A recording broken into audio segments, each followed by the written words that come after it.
First of all, why we are doing this, it's really important to know. There is no personal benefit for us. Who are we and why we are doing this? We are a team of 50 plus educators working worldwide, and our mission is that we provide education for all and free of cost. It goes from research to everything, different professions and all. So our aim is to educate people and without any charges. Okay. So once you will apply for your PhD position, and once after getting a PhD position or you have some experience on that, you always contact us. You can be a mentor and you have to do the same like as what we are doing. ठीक है, there is no personal benefit, this is rotation going on. आज हम लोग कर रहे हैं, कल आप लोगों को करना है. So I think this is our responsibility. ठीक है, एक दूसरे के प्रति और सोसाइटी के प्रति भी. Okay, always you have to make sure that. And this is what our motto is, that we want to transform Indian education system without any charges. सबसे पहले फिर then how should we write an email to a professor. अगर cold email नहीं है, या फिर cold email की definition भी है, जैसे आप बता रहे हो कि हम लोग उनका पेपर देखते हैं, रेलेवेंट पेपर देखते हैं और उसके बाद हम लोग पैराफ्रेज करके लिखते हैं. सो वो कोल्ड ईमेल की डेफिनेशन हो गई, वो लोग डिलीट कर देते हैं. तो then first thing is how can we write an email. ठीक है, और ये चीज भी मैंने मेरे प्रोफेसर से पूछी कि क्योंकि लुक, आज मैं, शमित, अनन्या और दिनेश, हम लोग पीएचडी कर रहे हैं. हम लोगों ने अराउंड 50-60 एप्लीकेशंस करे होंगे.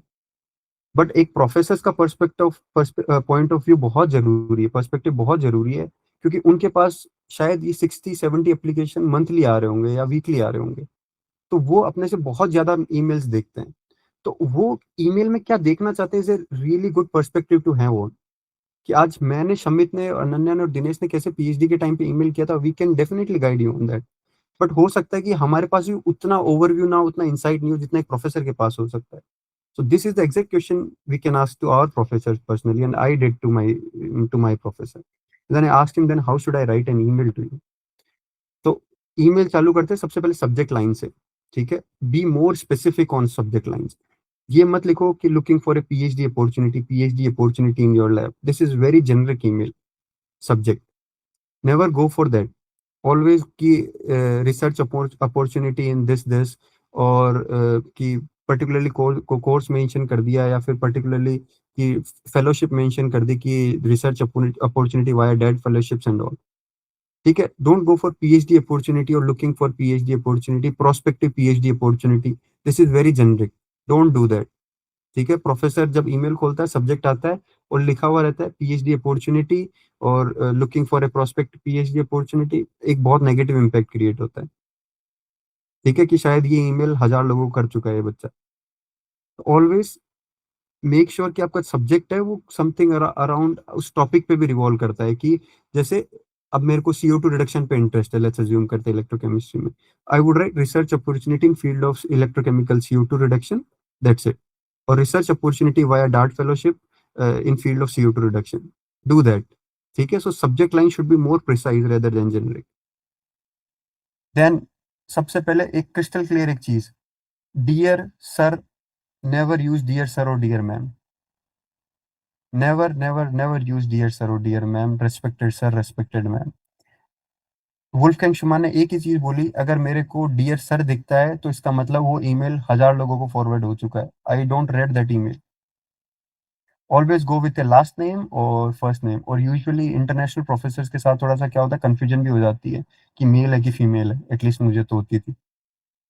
So it's better and safe to be go around that last name or first name. Dear Professor, because we are Indian origin or Indian background, so usually how people do is dear and then name. No professor, no sir, no respected, nothing. कि जैसे dear Shekhawat, dear Anirudh, dear Shamit. पर आप अब since अपना India का origin है, we have that respect, sense of that respect, तो हम लोग यूजुअली डियर प्रोफेसर यूज कर सकते हैं. That is also fine. But usually go with dear and then last name, it's perfectly fine. ठीक है. थर्ड इज योर इंट्रोडक्शन, जो कि फर्स्ट पैसेज जिसे अपन बोलते हैं. ठीक है, इसके अंदर तुम्हें अपना नाम बताना है, आप कौन से ईयर में हो और कौन सा कोर्स वगैरह कर रहे हो, किस फील्ड में इंटरेस्टेड हो, जनरल 2-3 लाइन अबाउट योरसेल्फ. ठीक है. Then the second passage would be your research interested. कि मैं आपका काम फॉलो कर रहा हूँ, मैंने आपका ये पेपर पढ़ा था, मैंने आपका ये वेबिनार अटेंड किया था, आपके इस पब्लिकेशन के बेस के ऊपर मैंने ये चीज़ें बिल्डअप करी है मेरे काम के अंदर, और मैं काफ़ी इंटरेस्टेड हूँ आपके लैब के अंदर, और ये चीज़ जो है आपको ये सेकंड पैसेज के अंदर लिखनी है आपके ईमेल में। Always you have to show your research interest in second email, second passage, sorry. ठीक है। Then the request, and this is the point where I would take Ananya's and Shamit point of view as well. Wolfgang शुमान के साथ जब मेरा interaction हुआ था, और Martin molar के साथ, आई वुड से, उन्होंने बस ये चीज बोली थी कि यूजुअली हाउ पीपल अप्लाई, कि मैं आपके लैब के अंदर आ जाता हूँ, मेरी प्रोफाइल के लिए बढ़िया होगा। द क्वेश्चन इज, आप मेरी लैब में आ जाओगे, बट मेरे लिए क्या, what you are bringing on the table, आपको हमेशा उस पर्सपेक्टिव में सोचना है। एंड ट्रस्ट मी, हम लोग जर्मनी के अंदर काम कर रहे हैं और यूएसए के अंदर काम कर रहा है, दिनेश यूके में काम कर रहा है। इंडियन रिसर्च स्टूडेंट जो रहता है, जो कि मास्टर्स में रहता है, उसके पास ऑलरेडी बहुत ज्यादा काम किया हुआ रहता है। जैसे मास्टर्स में यहाँ पे जो बच्चा रहता है, वो 6 महीने ही मास्टर्स थीसिस करता है, बाकी वो 2-3 जगह लैब रोटेशन करता है, छोटे छोटे इंडेप्थ प्रैक्टिकल्स करता है वो। एंड इंडिया के अंदर अपन मास्टर्स करते हैं 2 साल का, proper point two point, day 1 से लेके डे लास्ट तक अपन रिसर्च करते हैं। तो अपना जो रिसर्च एक्सपीरियंस है ऑलरेडी वेरी हाई। अपन अपने आप को अंडर एस्टिमेट करते हैं कि शायद मेरा काम इनफ नहीं है या वो चीज नहीं है, but when you compare it with the other European students, then it's already more than enough. ठीक है। तो आपको ये चीज हमेशा इस पर्सपेक्टिव में ईमेल लिखना है कि आपकी एक्सपर्टीज जो आप बोलना चाहते हो, या आपका जो फील्ड ऑफ इंटरेस्ट बोलना चाहते हो, या आप जिस चीज पे काम करते हो, उस चीज में आप कैसे उस लैब की हेल्प कर सकते हो उसके थ्रू। जैसे कैटलिस्ट लिया मैंने, तो अगर मैं डायरेक्टली बोलता हूँ कि मैं इलेक्ट्रोकेमिकल CO2 रिडक्शन के अंदर अप्लाई करना चाहता हूँ, प्लीज मुझे ले लो। एक तो ये अप्रोच हुई। एक हुई है कि मैंने ये कैटलिस्ट बनाए थे और मैंने ये फंडामेंटल स्टडी करने की कोशिश करी थी, मैंने ये चीजें करी थी, मेरे पास ऐसे करके 3 कैटलिस्ट हैं, and I want to join your lab, क्योंकि मुझे लगता है कि ये कैटलिस्ट वर्क कर सकते हैं, and it would be a good opportunity for me to learn under your supervision.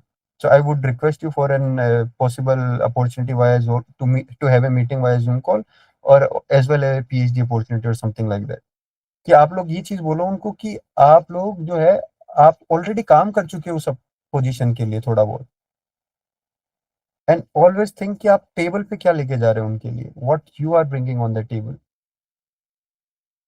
ये जो जो थर्ड जो पैसेज रहेगा, इट्स रियली रियली इंपॉर्टेंट, जो कि अनन्या और शमित ने बहुत ही अच्छे से इसको कंक्लूड किया था। ठीक है। And then closing is, thank you for your time and consideration. Let me know whenever it is possible for you for a meeting or via Zoom call or something, and then name and all. So this is how you should write an email. और सबका template अलग अलग होता है email लिखने का ना। So this is not, मैं आपको एक ईमेल दिखा दूं एंड देन वी से कि this is the email, you have to write something like this, कि हाँ ये ईमेल है एग्जैक्टली। सबका ईमेल लिखने का तरीका अलग होता है और होना भी चाहिए, but idea should be this. ठीक है। अब मैं ईमेल जो मेरे को पीएचडी पोजीशन दिलवाया था ईमेल, वो जरूरी नहीं शमित को वो पोजीशन दिलाएगा, या शमित ने जो लिखा था जरूरी नहीं दिनेश को दिलाएगा। इट डजेंट मेक सेंस कि वो ईमेल देखो आप, but the point of view should be this, कि हमें अप्रोच ऐसे करना है। क्लियर हुआ है ये बच्चों को, या समझ में आया थोड़ा बहुत कि मैं क्या बोलना चाह रहा हूँ यहाँ पे? Anything else you want to add on, Dinesh, Shamit और Ananya? All good right? Then we come to CV. ठीक है कि